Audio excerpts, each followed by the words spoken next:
2, 3, not only you and me, got 180 degrees and I'm caught in between. Late!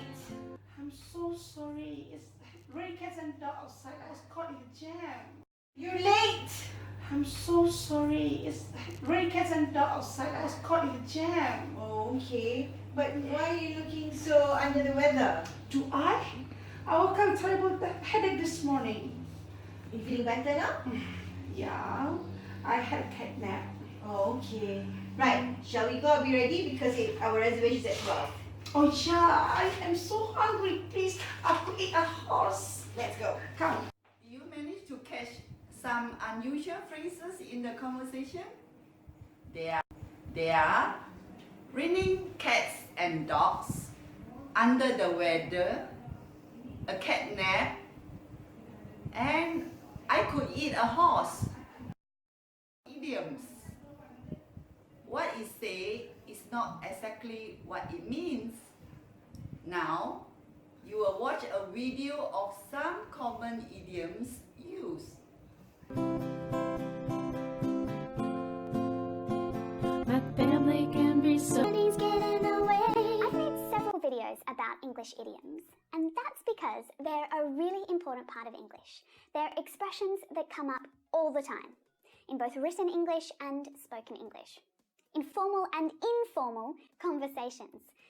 When used correctly, especially in an English exam, they show creativity and they demonstrate a control over the language. Now, most idioms don't make a lot of sense literally. Often you can't just look at the words and try to guess the meaning. The meaning is often something completely different to the individual words in the idiom. So you need to learn the meaning of these idioms separately, which might sound like more work and it might sound stressful. Today we are going to talk about idioms. An idiom is a group of words that have a different meaning from the actual words. Idioms have a figurative meaning and not a literal meaning. Let's learn some idioms. You probably have heard someone say, Break a leg. don't worry, she isn't going to break someone's leg. This is an expression that means good luck. Let's listen to a conversation to find out. I'm so nervous. Tonight is the first night of play. Is it? Well, go out there and break a leg. This phrase began as a way to wish actors good luck. Theater people said that if they wished each other something bad, good might happen. So when you hear break a leg, it really means do well. Also, it can mean to work really hard at something. Do you find American idioms hard to understand? It's our goal to make learning them a piece of cake. Everyone in America knows this idiom because it's so easy. Hey, how did you do on that exam? I got an A. The exam was a piece of cake. In American English, when you say something is a piece of cake, it means it is very easy to do. In the 19th and early 20th centuries, African Americans started cakewalks. They walked or danced around a cake in pairs, and the best couple won the cake. This is how the idioms cakewalk and piece of cake came about, both meaning that something is very easy to do. Cost an arm and a leg. The meaning is expensive, costs too much money. What is the meaning of couch potato? A couch potato is a person who sits and watches a lot of television and does not have an active life.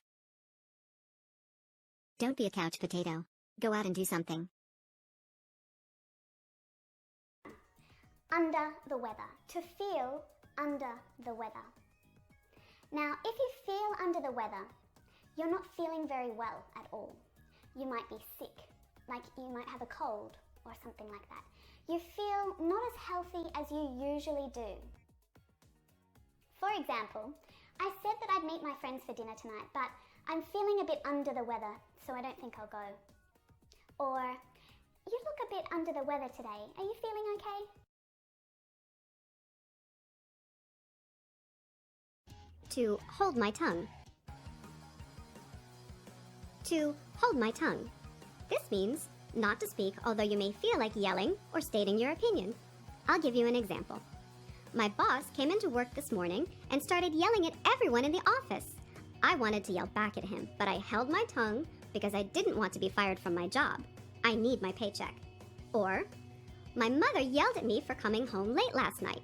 I held my tongue and didn't yell back because I respect my mother. Hit the books. Hit the books.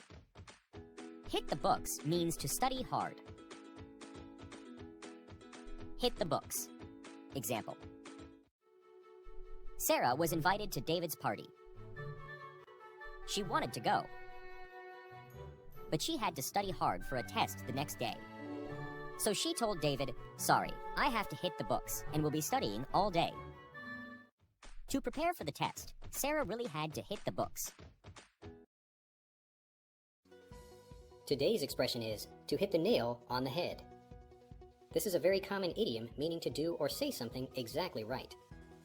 A nail consists of 3 parts: the point at the end, the long shaft called the shank, and the head. When hitting the head of a nail with a hammer, you sometimes don't strike the nail perfectly, leading the nail to bend or move in a way that makes it difficult to drive into the wood.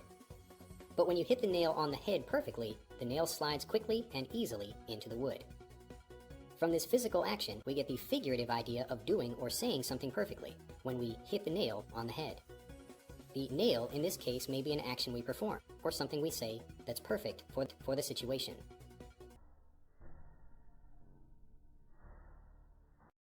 All dart and no bite. Full of big talk but lacking action, power, or substance, pretentious. A drop in the bucket. A drop in the bucket means not everything there is to know about something. It means there's more than we can see or find about something. For example, police found $500,000 in the banker's bank account, but they believe it's just a drop in the bucket. It means there's probably more money somewhere, but they don't know it yet. Another example, the institution is being investigated by the FBI. 5 bank accounts were found in fiscal paradises. It seems that it is just a drop in the bucket. That is, FBI is going to investigate more. It's just the beginning of the investigation. There is more to be found.